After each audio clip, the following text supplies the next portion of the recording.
Fala, Lisonário, me diz aí, será que você está poupando e investindo o suficiente ou será que você deveria investir ainda mais? A não ser que você seja uma pessoa aí fora da curva, que tenha crescido tendo uma educação financeira top, ou a não ser que você seja aí um expert do mercado financeiro, vai chegar uma hora que você vai se fazer essas perguntas. Então, para saber quanto você deveria ter economizado ao longo da vida e quanto você deveria estar economizando hoje, já curta esse vídeo e se inscreva aqui no canal. Porque você sabe, né? O canal Lisonário, ele é feito para quem tá liso no momento ou que já foi liso em algum dia, em algum momento da vida, mas nunca perdeu a mentalidade visionária. Porque a gente sabe que com uma dose de educação financeira todos os dias, a gente acaba tendo o ânimo para sair do buraco das dívidas. Bom, que o brasileiro tem muitas dificuldades de poupar, eu acho que isso não é novidade para ninguém. Na verdade, o mundo inteiro caminha para esse consumismo louco. O próprio Banco Central fez um estudo muito interessante sobre a taxa de poupança das famílias brasileiras. Esse estudo considerou a evolução da poupança familiar entre os anos de 2019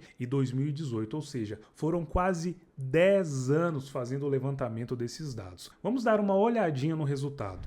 Então nós temos aqui o estudo, que é a taxa de poupança das famílias, uma análise para Brasil e regiões. E aqui fala que o presente estudo considera como poupança familiar a soma do investimento líquido, aplicações menos resgates dos membros da família em ativos estritamente financeiros, tais como caderneta de poupança, fundos de investimento, ações, previdência privada, títulos públicos, ouro, moedas estrangeiras e títulos de capitalização e também bens imóveis. Aquisições de imóveis e terrenos à vista ou a prazo descontadas as vendas. A taxa de poupança familiar é o quociente entre a poupança familiar e a renda disponível familiar. E aí, para a gente entender tudo isso que foi falado aqui, a gente tem que olhar aqui esse gráfico abaixo. Aqui nesse gráfico, taxa de poupança familiar, Brasil e regiões, a gente pode ver um apanhado geral aí, tanto do Brasil quanto de cada uma das regiões. Se nós formos considerar, por exemplo, a região Sudeste, no período de 2008 e 2009, nós temos uma taxa de poupança em 2,3. E disso, aplicações financeiras, nós temos 0,9 e imóveis 1,4. Olha só o resultado da região Sul.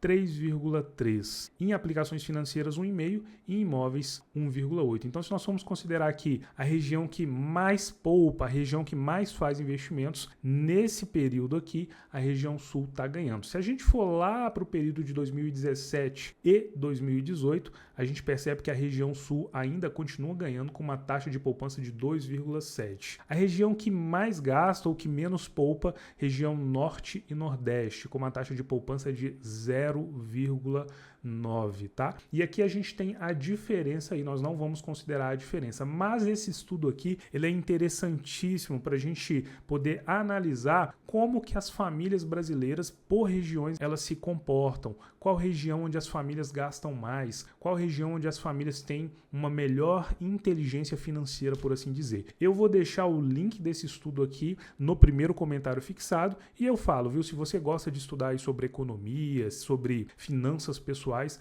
vale muito a pena dar uma lida aqui nesse estudo, porque tem muitas informações valiosas aqui. Se nós voltarmos aqui para o início do nosso estudo, a gente tem aqui que a taxa de poupança familiar do país, segundo essa definição, alcançou 1,8% em 2018, diminuindo 0,4 pontos percentuais em relação ao valor estimado para 2009, que está lá naquela tabela 1 que nós acabamos de ver. Ressaltando-se que 60% dessa taxa é formada por imóveis. No âmbito regional, a taxa recuou em todas as regiões, com exceção do Centro-Oeste. Além disso, as menores taxas em 2018 são encontradas no Norte e Nordeste, como nós vimos. Nessas duas regiões, a participação dos imóveis na taxa de poupança excedeu 70% em 2018, evidenciando o baixo nível de poupança financeira das famílias. Bom, então ficou bem claro pra gente que a taxa de poupança dos brasileiros foi de 1,8%. E como nós já estamos em 2024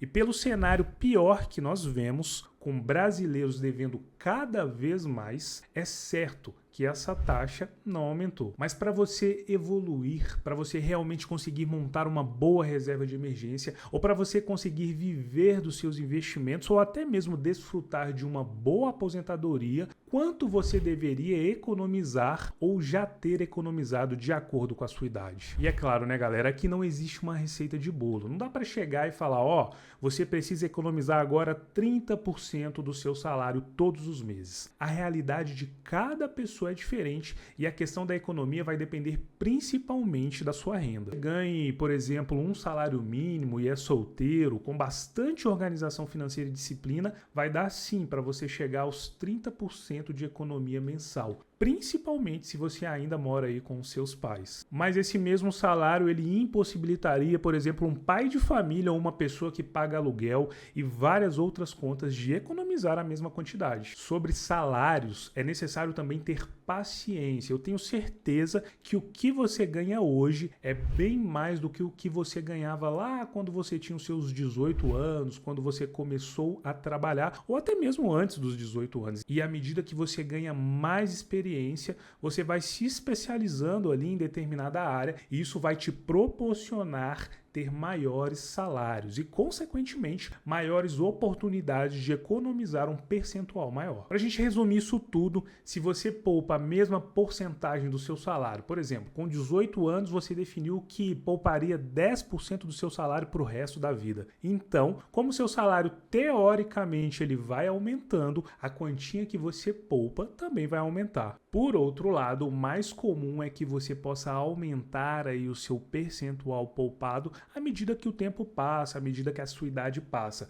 porque aí você vai ter o impulso do percentual que você definiu que aumentaria ao longo dos anos e você também vai ter o impulso de ter um salário maior. Como a gente viu, à medida que o tempo passa, a probabilidade é que o seu salário aumente, porque você vai se especializar em uma determinada área, vai fazer alguns cursos, enfim, e aí você vai conseguir poupar ainda mais. E nesse momento nós podemos dizer que existe um percentual mínimo que todo mundo deveria poupar em cada fase da vida, seja em relação à idade ou em relação ao salário. Aqui nessa tabela nós vemos a economia em função da sua idade. Vamos supor que você tenha 25 anos. Então, até 25 anos, a economia mínima recomendada é de 10%. Se você tem de 25 a 30 anos, a economia mínima recomendada é de 17%. Esse valor se mantém na faixa de idade entre 31 e 35 anos. Se você tem entre 36 e 40 anos, essa faixa de economia mínima ela cai um pouquinho para 15%. Esses 15% se mantêm também na faixa etária entre 41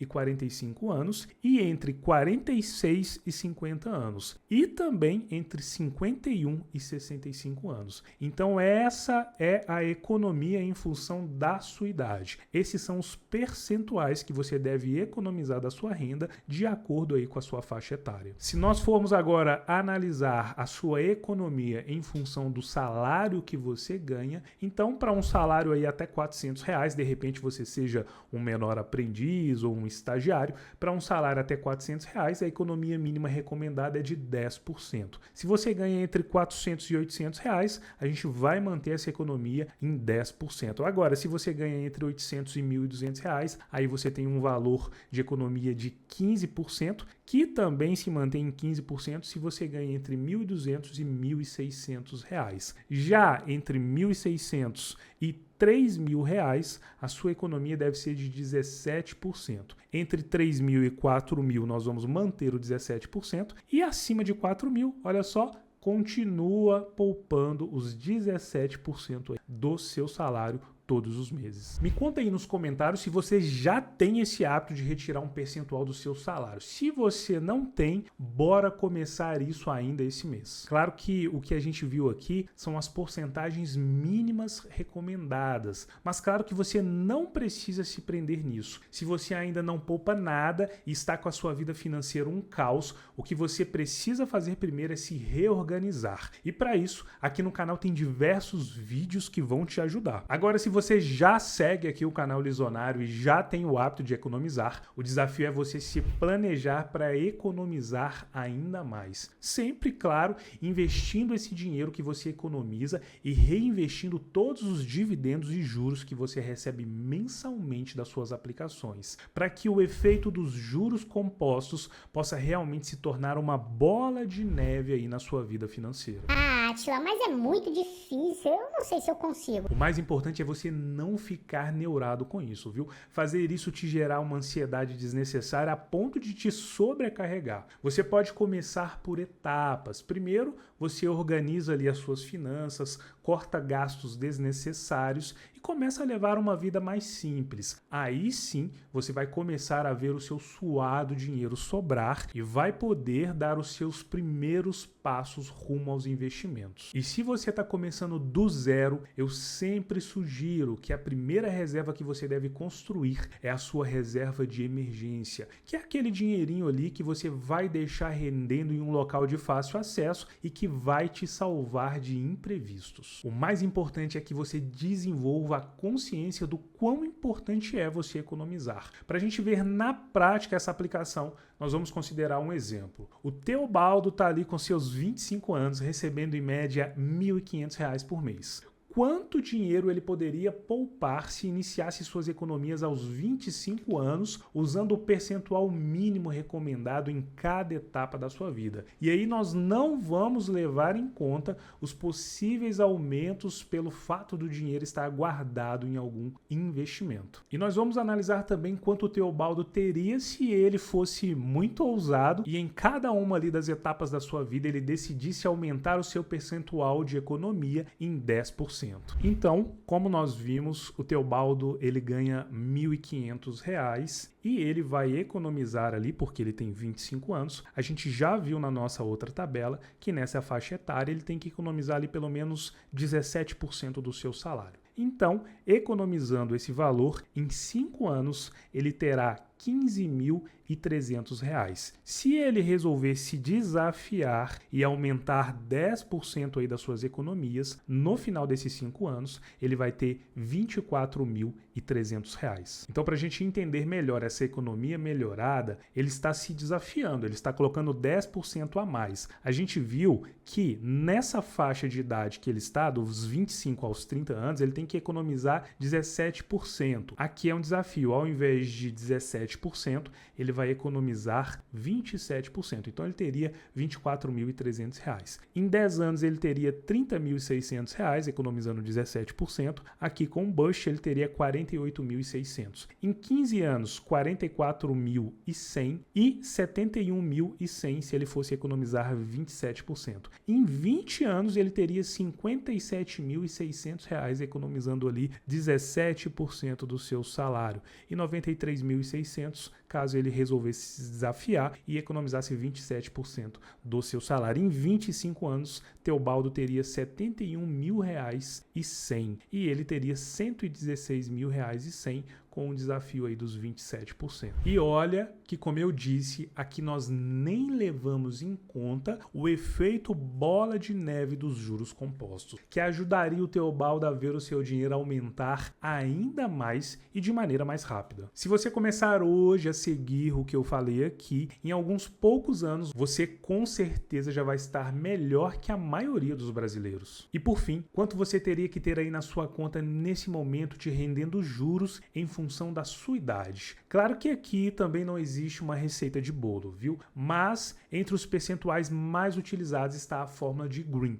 Essa fórmula foi criada pelo especialista em finanças Kim Green. Ele diz que o seu ponto de partida para essa análise deve ser os 30 anos de idade. Esse, segundo ele, é o momento em que você já deveria ter uma economia de pelo menos um ano do seu trabalho. E aí, a cada 5 anos, esse número vai sendo multiplicado. Lá no nosso exemplo do Teobaldo, que recebe um salário de R$ 1.500 por mês ou 18 mil por ano, o seu valor acumulado deveria ser quanto? Vamos dar uma olhada aqui nessa outra tabela. Bom, aqui nessa outra tabela, Teobaldo já está com 30 anos de idade. Então ele deveria ter 18 mil reais, que são seus R$ 1.500 vezes 12. Depois, com seus 35 anos de idade, ele deveria ter 36 mil reais, que são um ano de trabalho multiplicado por 2, e assim sucessivamente. Aos 40 anos de idade, Teobaldo deveria ter 54 mil reais. Aos 50 anos de idade, Teobaldo deveria ter 90 mil reais. Aos 60 anos, 108 mil reais. E aos 65 anos, Teobaldo deveria ter 126 mil reais, ou seja, 7 vezes o valor anual do seu salário. E aí, de acordo com a sua idade,